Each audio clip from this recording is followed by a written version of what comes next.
Meiser. And before I turn to that, let me acknowledge a few people who are who are here, and some of my council members are here. There's 16 members of. They are my partners. Okay, just like when y'all go up and you rely on one another. Yeah. Let me introduce my crew. Yesterday, when we were at a ribbon cutting for groundbreaking for Bishop Fiorenza, yesterday they were my deacons. Today, they are my crew. And the mayor pro tem, who's been with us on City Council for 10 years, Dave Martin, who represents the area down there. So thank you, Dave. And then the vice mayor pro tem is Martha Castek Tatum. Thank you. I don't see other members of City Council, but if you are a director, if you just raise your hand so they can see a director, city departments. So I want to thank all of them. And then all of the beautiful city council, city staff, employees, just raise your hand so they can see you, you know. Without them, nothing happens. So they're all excited to be with you. This is going to be just a fun deal, okay? We are so appreciative of you being here, and so we just elated that you've taken the time.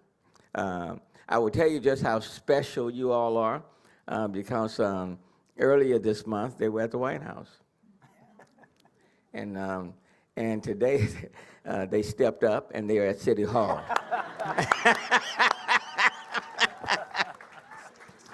You know, so, but look, I want to get into it. I don't want to take a lot of time, just me talking. But let me just start with Director Vanessa Weiss. Thank you for being present. You know, she's over the Johnson Space Center. There are about 11,000 employees there. I think it was Texas Monthly said that they were the best employer in the state of Texas. And so I want to acknowledge your amazing leadership. We were just together over the weekend when we named the Dr. Shannon Walker Library, cut the ribbon on that, state-of-the-art facility on Saturday, and Vice Mayor Pro Tem Martha Castek District. So thank you for making yourself so available.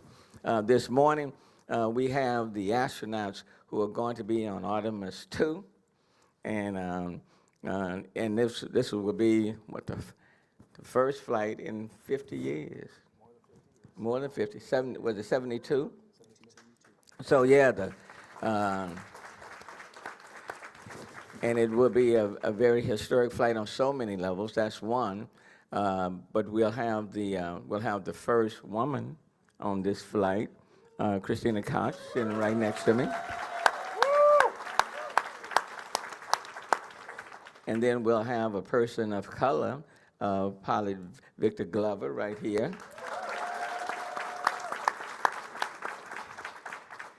And for the alphas in the room, he's a Sigma, but we won't hold that against him, you know. And then we have the first person not coming from the United States, a Canadian, who is here, Jeremy Hansen. And then, of course, the commander of what's happening here is this guy right here, and that's Commander Wiseman. Give it up to him. And together, they will make up the team. Very historic. We're all excited. Unfortunately, I had to decline, so I'm not going to be able to make this one. But on Artemis 3, I look forward to going to Mars. I didn't want to go to the moon. But let me just start off by Commander. Let me just start with you. What makes this mission so exciting? Why is it exciting to you, and what does it mean? I wanted to start with a joke, so maybe I'll get to the joke. But to answer your immediate question, that brings up so much emotion. Why is this exciting on a personal level? For me, I have to be completely honest. I get to fly with Victor, Christina, and Jeremy. These are three of the most professional humans, funny team.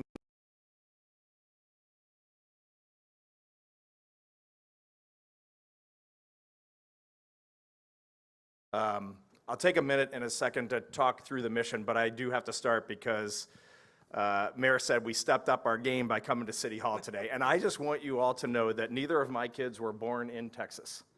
But they got here when they were 1 and 3. And now they're 15 and 17. And when we went to the White House last week, we drive into D.C. and I tell my kids, I'm like, oh, there's a Washington Monument. What was the first thing my Texas-educated 17-year-old daughter said? You know the San Jacinto Monument is 15 feet taller than the Washington Monument. The first thing she said. So, and then I also, because he won't say it, I will highlight that Jeremy Hansen has a Canadian flag on his left shoulder, but that man lives right down the street from all of us in Friendswood, Texas. So he is a Texan true and is way better line dancer than I will ever want to be. I may have made that up. Turn the music on. The mayor said we wanted to have fun. Let me just touch real quick on the mission, and then I'm going to hand it down the line because we want to hear from everybody. We are going to launch out of the Kennedy Space Center on the Orion spacecraft powered by the Space Launch System. Parts of this spacecraft are built in all 50 states and around the world. It really is an international mission. It's great to have our JSC Center Director, Vanessa Weiss, who has just been a great friend and a huge advocate for everything we are doing. It's great to have you here as well, Vanessa. We're going to launch out of the Kennedy Space Center, and to break it down very simply, it's a 9-day mission, but it is only really 3 orbits of the Earth. We're going to launch, and our first orbit will take us to 1,200 miles from Earth. To put that in perspective, the International Space Station is 250 miles off the planet. So for myself, Victor, and Christina, just coming off the pad at Kennedy Space Center will already be over 4 times higher than we were when we spent the time that we spent on the space station, a combined 2 years of spaceflight experience. After that, we will do a single burn on our upper stage, and that will take us out to 38,000 miles from Earth. Like, that for us just blows our mind. That is an entire day it will take for us to travel around the Earth at 38,000 miles apogee. And from that view, like, we will look out the window and see truly every single person on planet Earth. But as Christina pointed out, we will also see our 7 friends who at that time will be on the International Space Station. And it'll be the first time in human history that we have sent humans to deep space, but we've also sent our peers to the International Space Station to continue the science mission that we're doing there. And then if everything is going well on our vehicle, the reason that we're doing that 1-day, 38,000-mile orbit is to check out our spacecraft through and through. If anything goes wrong, we just come home right there. If everything is going well, then we will get those magical words from Mission Control in Houston that you are go for TLI, translunar injection. And if we do that burn on the European Service Module, we are heading out to our 3rd orbit of Earth, which will take us to 250,000 miles, and we'll intercept the moon. We'll go around the far side of the moon. We'll use the gravity of the moon to bend us back towards Earth, and we'll come home. It's about a 4-day transit out and a 4-day transit back, and that'll all add up to our 9-day mission, and it will be spectacular. And to be able to do that in an age where we can probably communicate in near real time on social media, we can have interviews while we're going out there, to be able to share what humans have created. And we are the 4 lucky ones to go and look at what's out there, and to share that back is something that we're very excited for. Victor?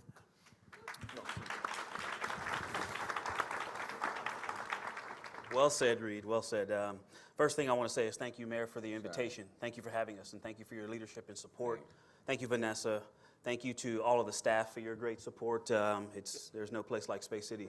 And my name is Victor Glover. I had the privilege of flying to the International Space Station in November of 2020 as a part of Crew 1 and Expeditions 64 and 65 on the International Space Station.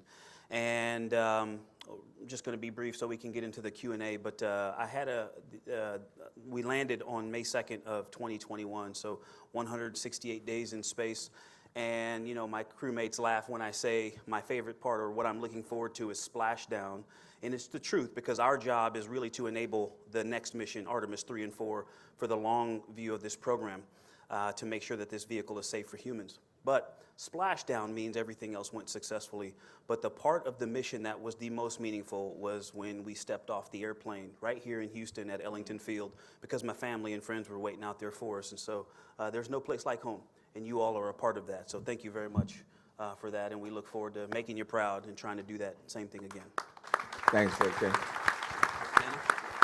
Christine, and I can appreciate the splashdown. That's the part that I love too when I came down. Yeah. This morning. Christina.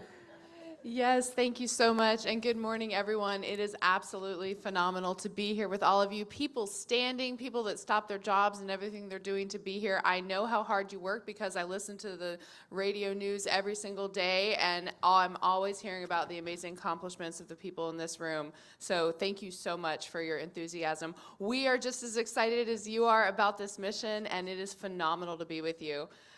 I have to say, as someone, I grew up in North Carolina, I never thought Houston would be my home, but wow, am I ever glad that it is. I love this city. You all make it what it is, and it is phenomenal to call Houston, we have a problem, Houston, our home, so thank you for that. Thanks, Christina. And the one thing I wanted to add is oftentimes I get the question, what was the most surprising thing you saw from space? I had the privilege of also living and working on the International Space Station for most of 2019.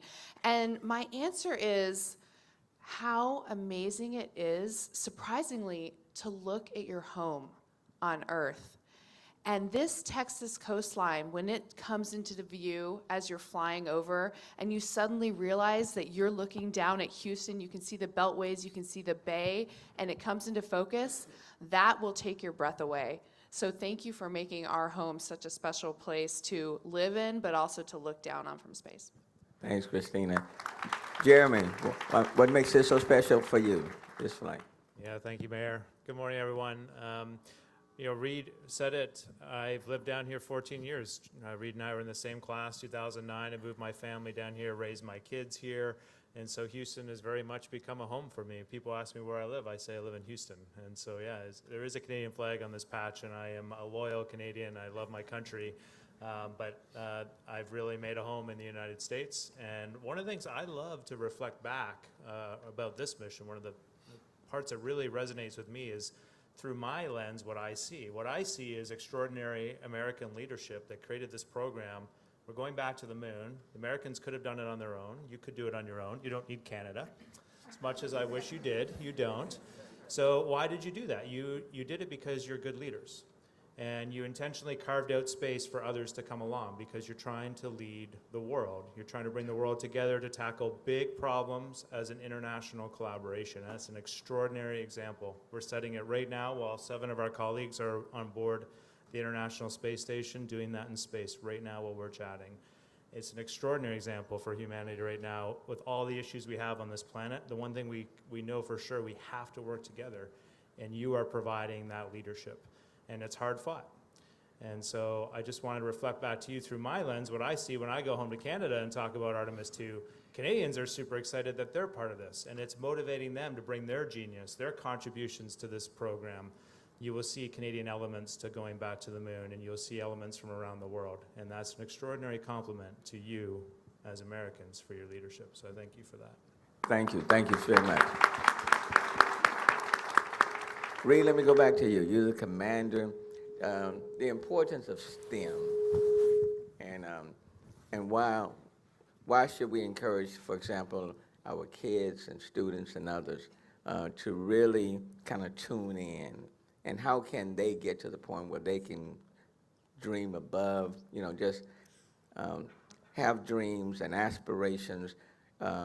What got you started and interested in STEM, for example? Would you mind if I threw a question right back at you? Would you share where you're going after we're finished here today?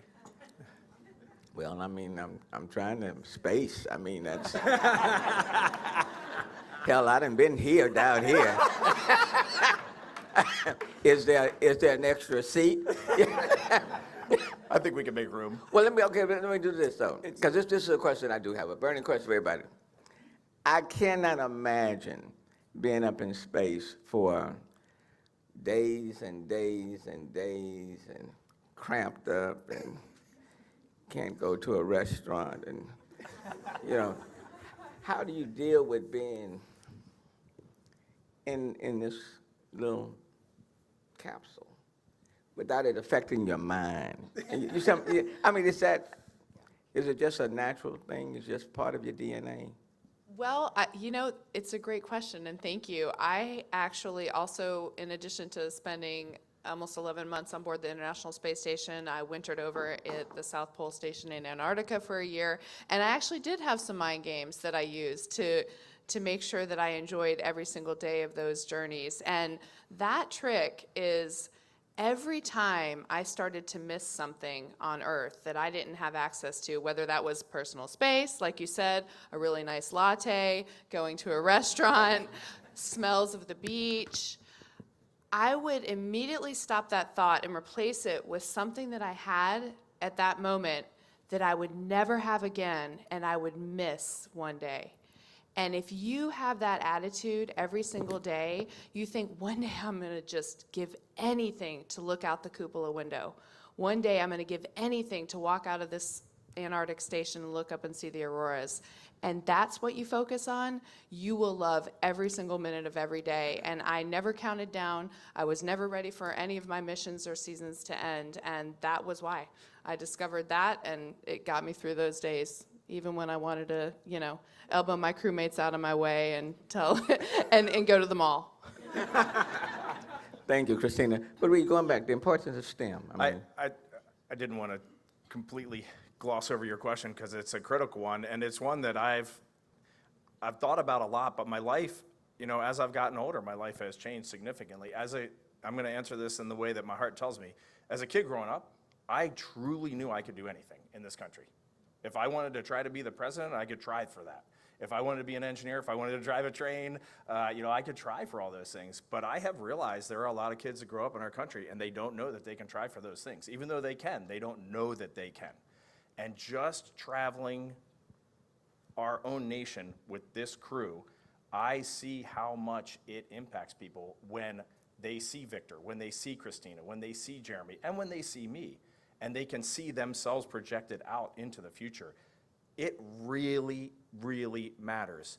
So when you're going out and trying to talk to young African American kids and tell them, you can be pilots because we don't have enough pilots that look like you, it really does matter, and they really can go do that, and they really should do it. Some of our greatest history is written by people that look just like them in combat aviation. So getting out there and just showing people, getting off of social media and going and doing something big, really projecting out there that, yes, humans can do it, and we can all do it, and we do it better when we are together. We were just in London, and we had the neatest little event. It was about 40 deaf school children, and we did an entire discussion with them. You know what the first question they asked us? What is that? Can we work in space if we're deaf? And our answer was very clear. Not only can you, we absolutely need you, because until we have your perspective fed into our system, we are weaker. And we will be stronger when you are feeding your perspective into our system, because we will be doing it for all and by all, and it's very powerful. So get out there, study science if that's your passion. Study medicine if that's your passion. Be a veterinarian. If you really love groceries, go be a grocery supply chain person. We need all of these people to make our civilization work and be efficient. And one of my greatest joys in life is going to a restaurant in downtown on that special night and having someone create food for me that is art, and it's delicious and it's fulfilling, and I get conversation with my family. Think how critical just working in a restaurant is for the joy of other humans. We miss that art of life sometimes, and that is really precious. Thanks, Reed. And Victor, let me turn to you, because African American on this trip, person of color, that's historic in of itself. For many people like myself, when I went up and they asked me to rappel off this cliff as a part of the American Leadership Forum, I said, y'all don't lost your damn minds. We're gonna rappel off this. They said, yeah. So a lot of kids of color, when you're talking about leaving the ground, going up into the air, hesitant. But what does it mean to you personally, being a part of the program, being a part of Artemis 2? What does it mean to you? What would you say to other kids of color who are out there? Well, you know, Reed started it. What you said was fantastic. I love what you captured, and I think young folks need to know that they can, but they also need to be exposed to it. You know, we get to do a lot of outreach, and we get this very thin but not very deep opportunity. And so for those of you who are in education or parents, you know, we need to put our kids in the environments for them to succeed and support them, and which means giving them a chance to trip and fall, but also to pick themselves up and dust themselves off and try again. But, you know, first of all, I want to address something you brought up. I took my kids to the Stratosphere in Las Vegas to ride those rides up 1,000 feet up. And, I didn't know I couldn't either. And I mean, I fly for a living. I've been flying since July 6, 2000, first time I strapped on an airplane. And listen, I don't like being up high without an airplane around me. So if you're afraid in that environment, it's because you're sane, you're rational, right? Your body's like, I want to continue living. We should not be near that edge. So that's normal, but that's not a barrier to flight. That's not a barrier to being an engineer, to being a diver, to wintering over in Antarctica, or just going for a season if you don't want to stay when all the ships and airplanes leave. She's awesome. But they need to be exposed. They need to see it, because until they fly an airplane, they don't know in their bones. Even when I tell them you can do anything, they need to see it for themselves. And so that's what I love about this crew. And so, you know, people ask myself and they ask Christina, what does it mean to you? But it's bigger than that. It's what it means to the country. It's what it means to this city. Is Houston being one of the most diverse cities in America, we represent you. We represent the astronaut office. We represent Canada. We represent America.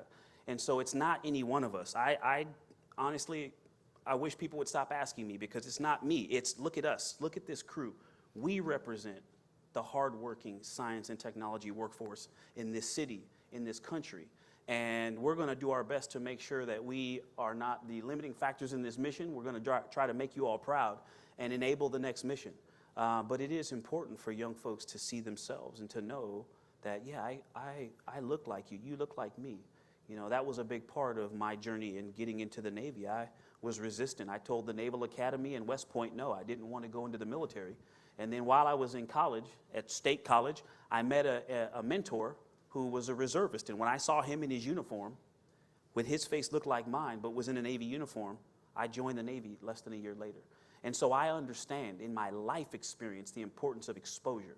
And I think we need to put our kids in a position to fail within reason, but also to succeed. It's exposure, not just encouraging them, but we need to expose them and put them in the environment. And I love that about this crew. When you see all four of us, we are showing people what our country is comprised of and what we can do, not when we put our differences aside, but when we bring them in and put them towards one mission, accomplishing one thing together. Thanks, Victor. Yeah, give it up to him. Christina, you've been on a couple of flights, and you've been up in space over 300 days, and you were one of, well, the first two women walking out there on space. What drives you? What would you say to all the people here to motivate them to push through and go beyond?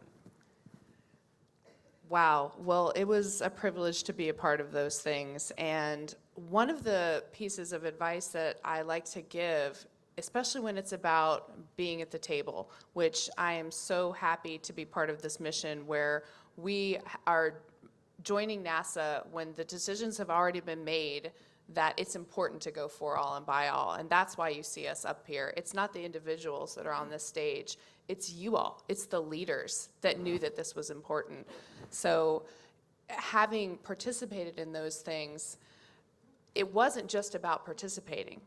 It was about focusing on excellence, on exactly the mission that we were doing. And I'll tell you a little secret about that first all-female spacewalk many people don't know. It wasn't a planned spacewalk. Something broke that we didn't expect to break, and we went out on a spacewalk, Jessica and I, a week after that thing broke, having planned that spacewalk together with the teams on the ground. Spacewalks are usually planned over a series of 3 years or so. You practice them to infinity in the pool. You know every single step you're going to do. And we did that contingency spacewalk in a week. That's the cool story.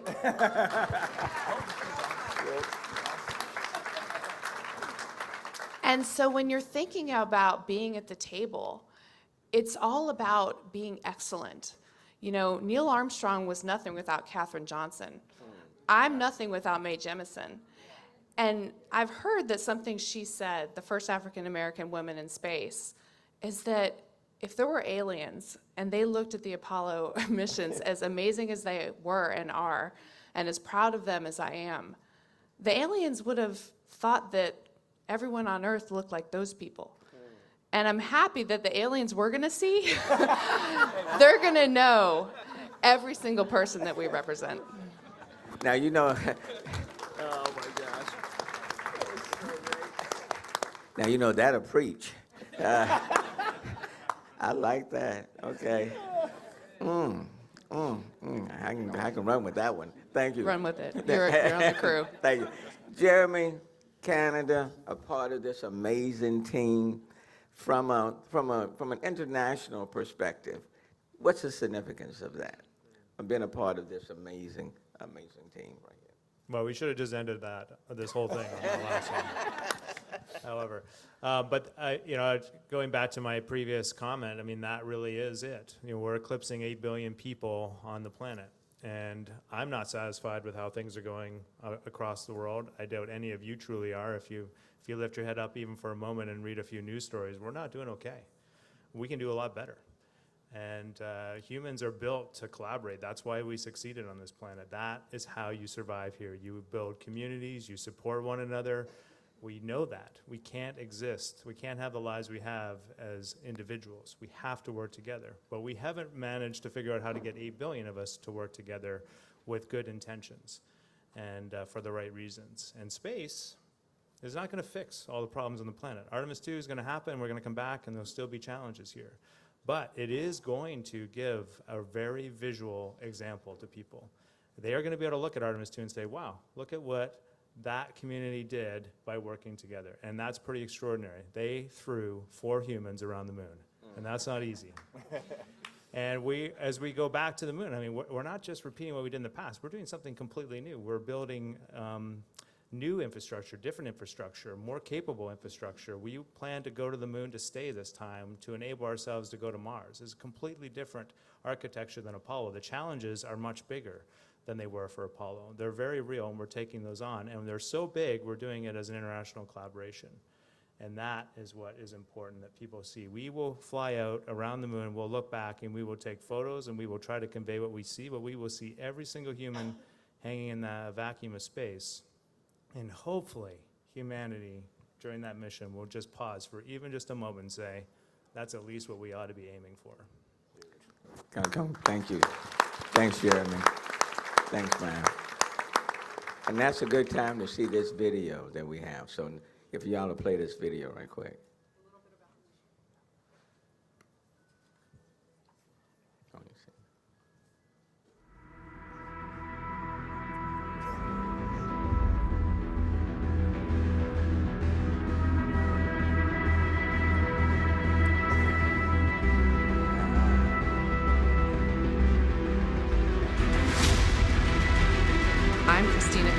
I'm a mission specialist. I'm Jeremy Hansen. I'm a mission specialist. I'm Victor Glover. I'm the pilot. I'm Reed Wiseman. I'm the commander for the Artemis 2 mission to the moon. To the moon. To the moon. To the moon.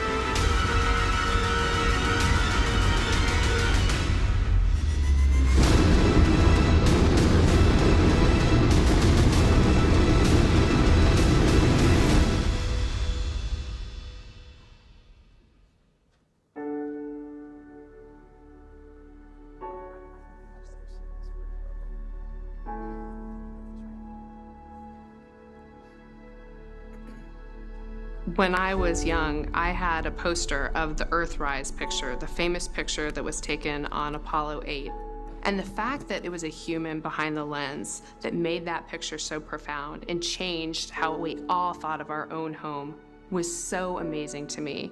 The moon is not just a symbol of thinking about our place in the universe. It's not just a symbol of exploration. It's actually a beacon for science. It's a beacon for understanding where we came from. You know, pushing ourselves to explore is just core to who we are. It's a part of being a human. That's our nature. We go out there and we explore to learn about where we are, why we are, understanding the big questions about our place in the universe. The exploration we're doing is the first few steps on the path of getting humans to Mars. The Artemis campaign of missions have set such an ambitious goal for humanity that it's inspiring contributions from around the globe. Not just one nation is inspired and moved by this, but nations from around the globe are coming together. When I look at the Artemis 2 crew with Victor, Christina, and Jeremy, they want to go do this mission. They are keenly driven. They are humble to a fault. It is so cool to be around them. Artemis 2 is a huge mission, but I hope we will look back and realize that this was one tiny step in humans on Mars and a sustained presence on our moon. Force engine start. Artemis 2 will be NASA's first crewed flight test of the Space Launch System rocket And Orion spacecraft around the moon. To verify today's capabilities for humans to explore deep space, And pave the way for NASA's long-term human and scientific presence. on the lunar surface. we are ready. We are going. To the moon. For all humanity, we are Artemis.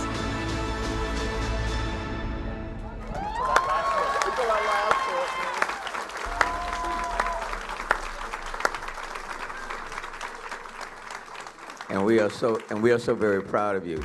Before we turn and take hit subscribe. Jeremy, that was to get you ready for the line dance, okay? So just don't get too relaxed now. It's the floor, But before we turn to have a few media questions, Director Weiss, you want to come and just say hello. On the spot. I know I'm putting you on the spot.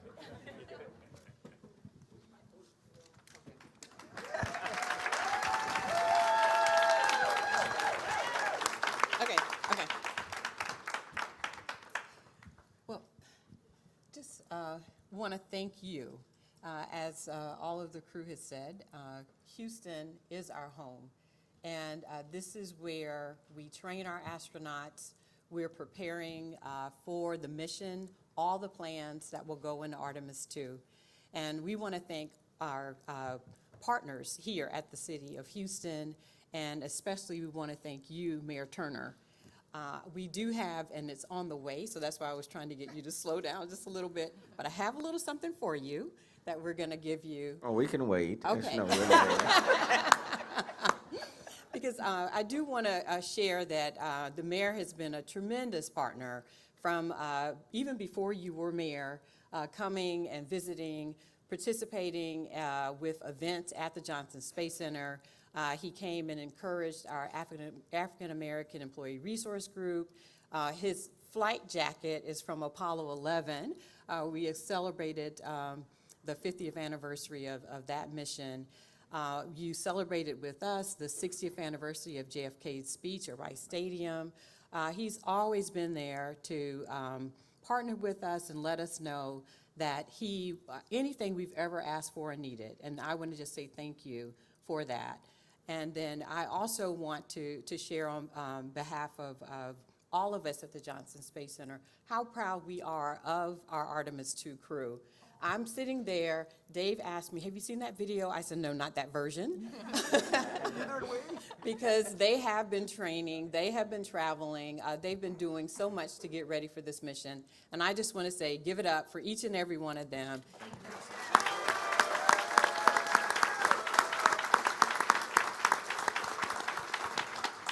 And I know that they're going to make us proud. When they say, we're going to do our best to make you proud, you're making us proud every single day. Thank you so much for sharing. Our story is about trying to encourage others to join our mission. And for those that work at the city, I won't try to steal you. I tried to steal one of the employees on Saturday, and and I was told I couldn't have her. But we do. I heard about that. Yeah.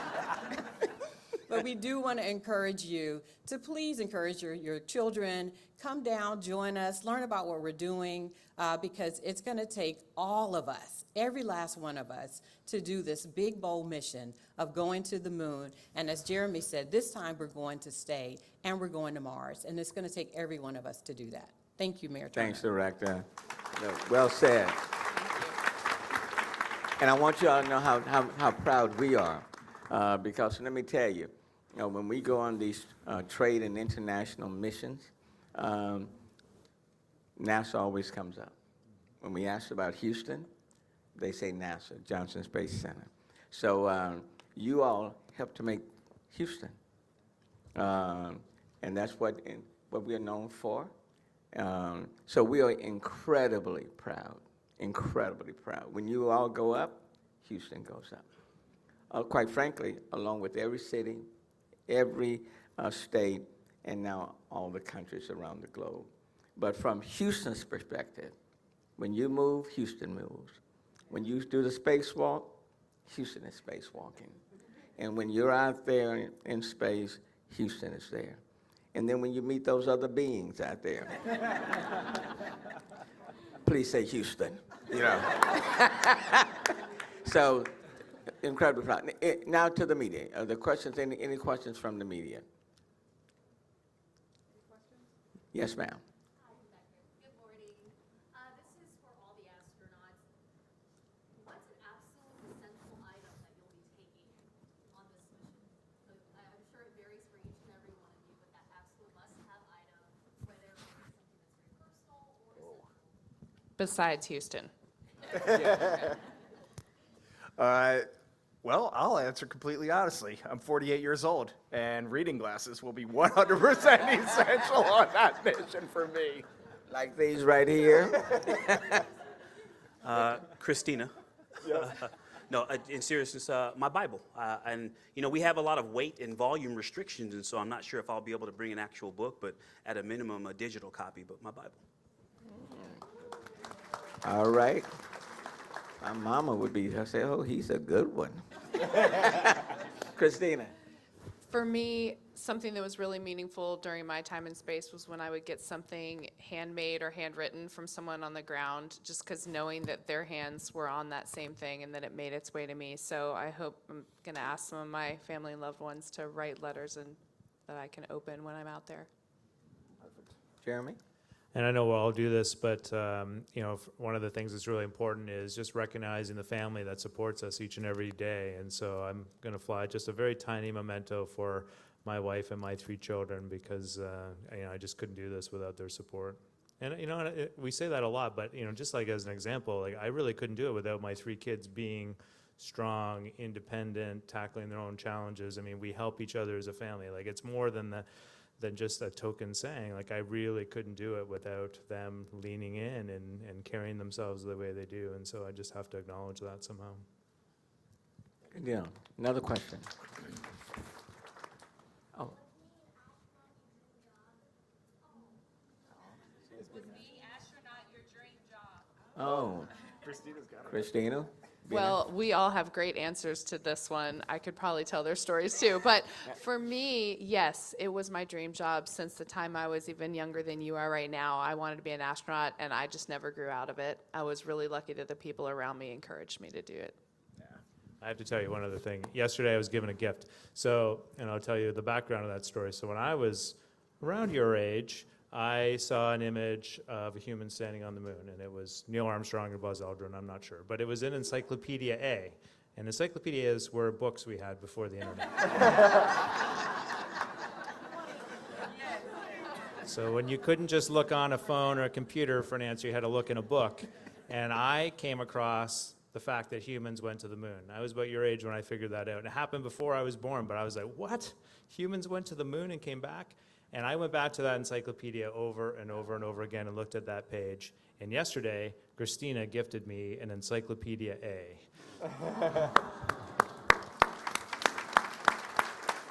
Now you're telling of the Encyclopedia, the Britannica. And I do want to emphasize that because for people like myself, like you, that's how we travel the globe. beyond our communities, going to the encyclopedia, looking at it, and then imagining. So I can so relate to the encyclopedia. Anyone else want to? Victor? So when I was a kid, I actually wanted to play in the National Football League. I wanted to play professional football, but I'm not as tall as Jeremy, and so I was lucky I got to play college football, and you know, in my part-time, I was also an engineering student. But I actually, growing up, while sports was very important, team sports was important, but so was service. My grandmother around the holidays made sure we went out and did things for other people. And so service was something important to me in college while I was getting my education. And that combination of team sports, service, and just a love for excitement, you know, wanting to drive motorcycles or, you know, being able to fly an airplane is what led to me joining the Navy. And then that eventually was the precursor to me joining NASA or applying to join NASA. So it wasn't my dream job. And I just think it's important to know, you don't have to know from the age you are now that you want to be an astronaut for it to still be possible. We have doctors, engineers, teachers, scientists, and physicians, and all kinds of different backgrounds. And luckily, on the way to not playing professional football, I still did some things that qualified me to apply at some point. And so you can get there from a lot of different places. Reed? I'll tie this back to Victor's first answer, which to me, I think growing up, it was just exposure. I grew up in Baltimore, Maryland, and there was a quarry, a large quarry near us, a limestone quarry, and freight trains would go in and out of that quarry all day long. And my dad would come home from work, and if we would hear the whistle of the train, we would jump in his car, and we would drive down, and I would just stand on the train tracks and watch trains go in and watch trains go out. And one day, we stood there so often that one day, the conductor stopped the train, and he's like, "You're out here all the time. You want to jump on and ride the train into the quarry?" Could you imagine that happening this day and age? But there I was in the cab of this freight train driving it into the quarry, and then I started to get into airplanes and watching airplanes fly. And then one day I was out in California visiting my brother who lived out there, and I saw 2 fighter jets kind of flying out over the ocean. And in my head, I had this romantic thought of, they're going to an aircraft carrier at sea, and they're not coming back for probably a long time. And that was when I was like, I have to join the U.S. Navy. I have to go do that. And so for me, it just built on that every time I got to see something. And I can't end this answer without saying that additionally, in a very awkward way, the Challenger disaster was extremely formative in my life. I didn't know those astronauts, but I was in elementary school when the Challenger accident occurred, the tragedy, and that impacted my life. I watched our entire nation stop. I watched President Reagan speak. I watched everyone cry, my teachers, my parents, myself, and that is etched in my brain forever. And I think that definitely had a large impact on me. Thanks, Reed. One last question. Is there another question? Yes. So you all have a lot of power because you're going to be one of the few people who are going to be in lunar orbit, who have gone so far. So I'm wondering if y'all have plans to do any firsts in lunar orbit? I don't know. I'm just pulling something out of my head, but first tweet or something like that. And I think what he's trying to say, when you get up there, do you intend to mention my name? Or, is there something, is there something that y'all want to? Well, I just one of my goals in training for a mission, and I think everybody has a similar type of feeling, but to put some words to the feeling is, I don't want to become the next training example. Oh, and what I mean by that is, I don't want the next generation of astronauts, when you become an astronaut, I don't want them to put up my picture with my face blurred out to go look at this thing this one crew member did. And so when they teach us what the mission is and what we want to do, I just want to do that. Now, in the moment, when I get there, I don't think a lot about this. Even saying it right now, I'm not telling you something I was thinking about on the way up here, but being at the moon, looking back at Earth. People think a lot about looking at the moon up close, but looking back at Earth from 250,000 miles, I'm going to just be in that moment, and that will be enough, and to be with them in that moment. Now, once we get there, you've heard this crew. Listen, there may be some firsts, but I'm not planning to do anything. I just want to get the mission done and make it to splashdown. But we're going to just spend some time in that moment, and we'll see what happens. Can I add one? I just want to add one thing, because it's just so perfect. Victor and I were talking the other day, and I was like, I never quote anyone when I talk. I never quote anyone, because whatever comes out of my mouth, I don't want to like anchor to something else. And when you get to space, Mayor, I know how you felt when you first got to space. When those engines cut off and you look down at Earth, you have looked at 1 million pictures of Earth, and nothing compares to what you're seeing with your own eyes in your brain. And so when we go around the moon, we are going to say something. Hopefully it'll be prolific. But I don't want to go in with my brain anchored somewhere where it is now. I want to see what we are looking at as humans, the raw emotion. I want to see how each of them view the moon, what their expressions are. And if we can capture that raw moment, we will have done exactly what we were sent to do. Anyone? Okay, then let me just, let me do this. What an incredible moment for all of us here at City Hall and in Houston as a whole. And this is special. And we want each of you to know how special you all are, individually, but even greater collectively. And the personal dynamics and your presence, I mean, it's a powerful picture, okay? Because it says to all of us, we can. And down the stretch, you know, I think one question is, you know, everyone can participate in the program and be a part of the program. And because of that, I want to give you all something from all of us. And so this is Jessica, who is a part of the Mayor's Trade and International Affairs. And look, we are the home of the largest rodeo in the world. The Houston Livestock Show and Rodeo. And I know it's the spaceship, but you know, you have to get on a horse every now and then.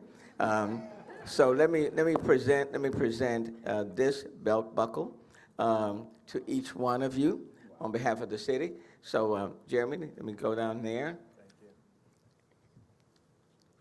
Christina, Victor, and Commander Reed. And and Director Weiss, if you will come.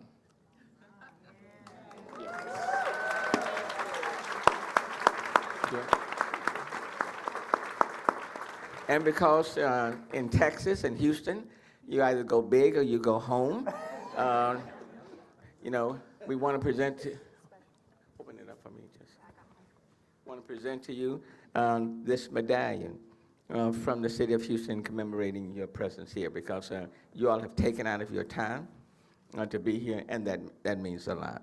So Jeremy, this medallion from the city. Christina. Victor. And to Commander to read. And Director. Thank you very much. Good. Come on, give it up to all of them. Give it up to all of them.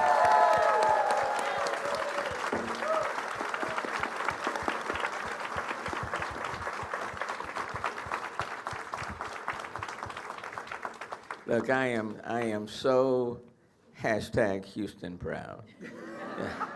I really am. What an amazing time in which to live, and your presence and what you're doing makes us all very optimistic. You know, so that speaks volumes. Olivera is right there. Yankoska, who's over the city's education and youth engagement, and in this room. A lot of kids on the podcast, and they're so reflective of our city. Several of them are here today, and so I can only imagine what your presence and what you've said means. So thank you. I know a lot of people want to take pictures with you, and they've been generous with their time, so we've got about 40 minutes to do that, and then they've got a hard stop. But again, give it up to them. I'm just.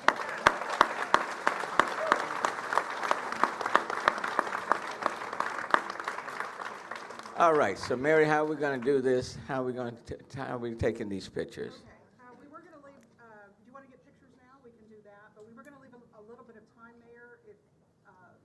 members of the audience had questions, and the media can leave in about 10 minutes. And then after that, we'll start with photos from the audience, but we want the media to exit before that. So if there are additional questions from the audience, this is the time to ask them now. And then in about 10 minutes, we'll start moving to photos. Okay, then why don't we do this just about 10 minutes? And try not to ask me any questions. I'm not, but but where is the line dance music though? I mean, Jerry. All right, Marta, what question do you have? My question's about the zero gravity indicator. I saw the Snoopy from Artemis 1, and my question is, do you guys get to pick what goes on Artemis 2? Or can we, have a poll? That's a great question, and the person standing to your right can very effectively answer that, Courtney Beasley. The weightless indicator is a very neat thing, and I want the kids just to think about this for a second, but in a spacecraft with all these amazing displays, and you have Mission Control Houston taking care of you, and there's just so much information coming your way. Shockingly, long ago, cosmonauts started this in Russia, but we've adopted it as well. A stuffed animal hanging from a string will tell you almost everything you need to know about how your spacecraft is performing from the pad until orbit. You can see the yaw of the spacecraft based on the way the stuffed animal is. You can see if your engines are working based on the way the stuffed animal is pulling on the string. If the engines aren't working, it's looser on the string. And then when you get to orbit, the stuffed animal is just floating there. So you know that you are in Earth orbit. It's just free and floating. And so we call it the weightless indicator because you can see in the video when you get to space, it starts to float and it's no longer taut on its string. It's just an amazing instrument in a spacecraft. I love it. My first mission, I took a giraffe. But on this mission, we really thought it would be fun to kind of ask the world. And so I don't know if it's out yet, Courtney, or not, but there is definitely a release coming. It is now.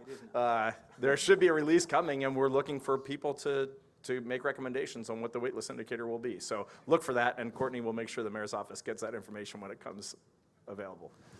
No. In fact, that fellow right there got his hand up. All right, and then we'll come on. Yeah, do it.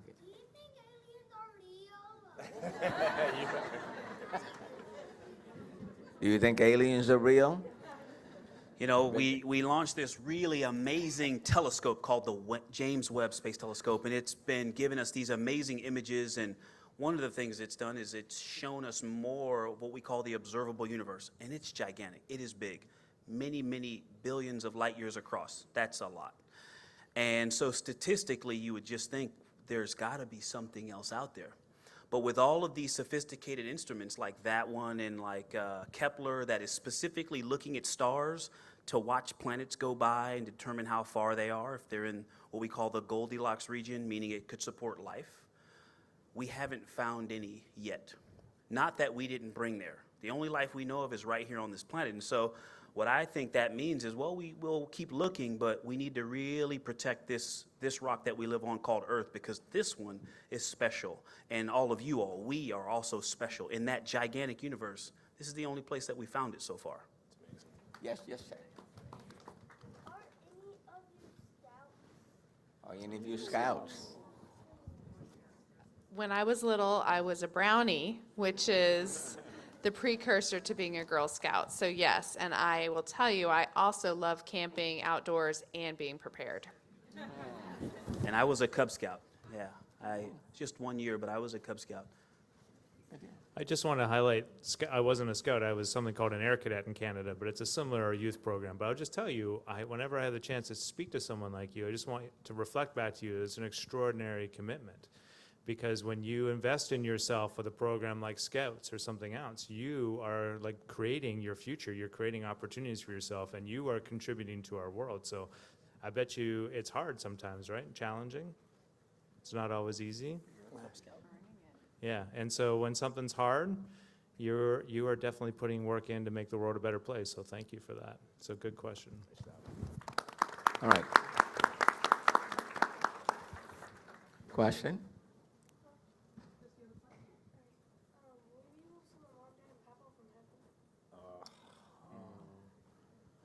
So repeat the question again. Reed, you want to repeat the question? Yeah, will we be able to see your mom, dad, and papa from heaven?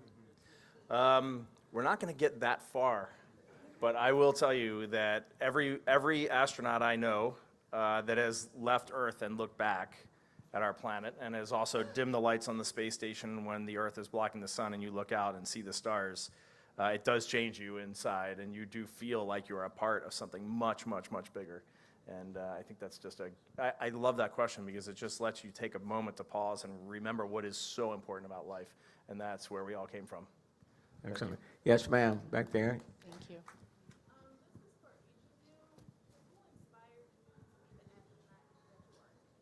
Who inspired you? Want to start with Jeremy? You want to start here? Sure. When I look back, I can't pick one. I really can't. Like I look at how I move through life, and the big thing I always come back to is I did set a goal. It doesn't have to be a career goal, but I did set a goal. I did tell other people what I was pursuing. And now that I look at it, when I look back, I realize because other people knew where I was aiming, they were constantly guiding me. Like it was my parents, it was teachers. I can visualize a few different teachers who really went out of their way to make my experience. So like to leverage that interest I had and to push me to do things I wouldn't have naturally done otherwise that were really important. I talked about that Air Cadet program, which is sort of like Scouts in Canada. I mean, that changed the trajectory of my life. And so all of those things prepared me to join the Air Force, prepared me to be where I am today. So it's a long list. Christina? The list for me is also long. My grandmother was a really hard worker. She inspired me. But in college, I started to really look up to people that were brave and people that fought for what they believed in. And as I mentioned, I grew up in North Carolina, which is a place where a lot of the really important civil rights movement actions happened. And students that were brave enough to do the things that they did to fight for rights was absolutely inspiring to me. And in particular, one woman, Ella Baker, an incredible leader in the civil rights movement, was brave enough not only to fight for the civil rights of African Americans, but also for women's rights amid that movement. And that was a really brave and scary thing to do. And I used to go to Shaw University to conferences to learn about the things that they did. And every time I was faced with something that scared me, I used to think about how brave those people must have been, and it's really inspired me. So I'm not really sure how to answer it a lot of different ways, and I'm not the astronaut I don't know, I am a man, and the man that I have become is due to lots of people and lots of influences, as everybody's saying. In mathematics, to add up the area under a curve, you do something called integration. You add up all of these really small, simple rectangles. And so to name a few of those, Robin Niketa, Gerald Robinson, Dan Walsh, Al Bean, an astronaut in that group, Pat Forrester, the first supervisor I had when I became an astronaut, my classmates. I have been blessed to not only have mentors like some of these folks I've mentioned, I've always had peers. Maybe one of the most unique things, I've had peers that I could look up to. Christina and I are classmates. We became astronauts together. But the other 6 people that are a part of that class are all people who stretched me and pushed me to be better. And so, but again, the astronaut I am is just a slice of the man that I am. And so my wife, Deanna, who I've known since I was 20 years old, my kids have had an impact on this end product here, this work in progress. And more than any, the 2 that have been, my ride or die since I was literally born, my mom and dad, I owe them more than I have time to give them credit for. I find this fascinating that we can't put our finger on one person, and I don't think any of us can. I think that's pretty magical, actually. And I think there's just a hunger for self-improvement that is very present, and I love that. If I was going to identify a singular person, I would have to say my brother, who is 5 years older than me. That guy just drove me to try to achieve as he was achieving, and that comes from our parents. I think that is very special. In 2009, when I was going into the interview room to try my first shot at being an astronaut, I was terrified, and I was rubbing a hole in the carpet, walking back and forth, waiting for that door to open, and I got a text from my brother, and all he said was, "Be yourself, because that's genuine, and if they don't want you, it's not meant to be." And I thought that right there, that moment was perfect.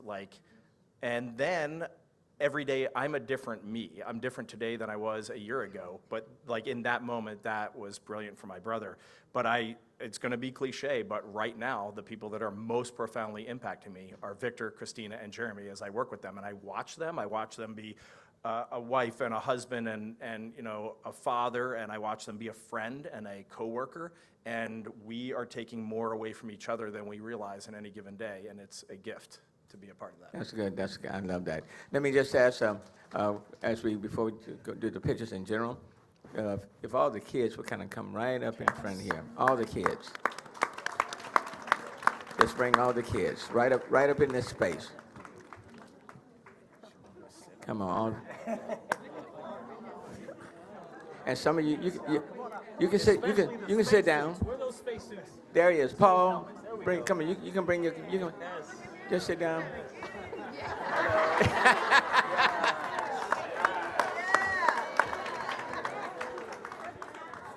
Come on, all the kids. Come on, all the kids. Yes. Yeah, come on. Any more kids? And I'm not talking about the grown-ups acting like a kid. The kids. That's all right, Paul. You got your son. Kids is hot. Okay. All right, guys. We got 3, 2, 1.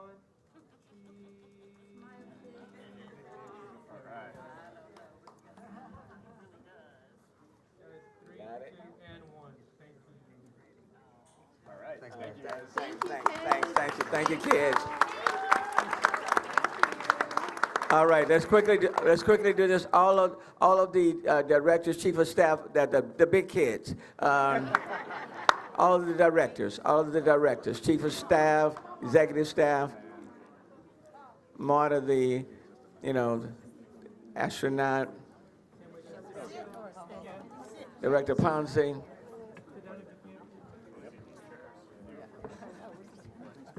Hey, everybody. Hey, how y'all doing? Thank y'all for coming. Thanks for having us.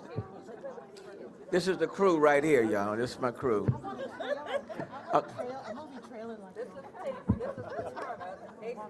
Yes, I tell you what. Let's do this. Let's do it in segments. Let's take this group, and then I'll get the second group. Okay? So step out. Can you get them all? All right, step back. Come on, step back in then.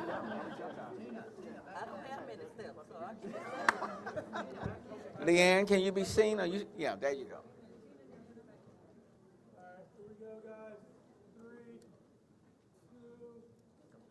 2, 1. I got it. Thank you, kids. Thank you.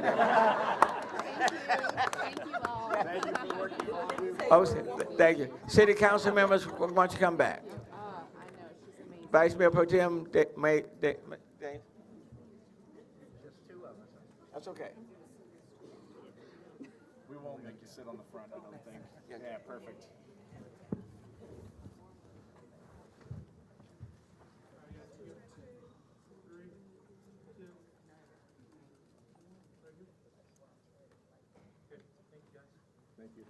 Thank you all so very, very much. We're going to start lining up for photos. We're going to start on that side.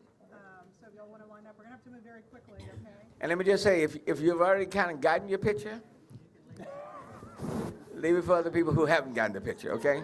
Yeah, we're going to stand up front for sure. Okay. So, Mary, where are we going? Which We're going city? to start on this side. Courtney's going to help right here. We're going to start on this side. And you want us to just stand down here?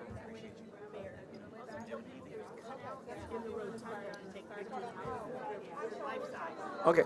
And also bear in mind that there are cutouts in the rotunda. If you want to take pictures of the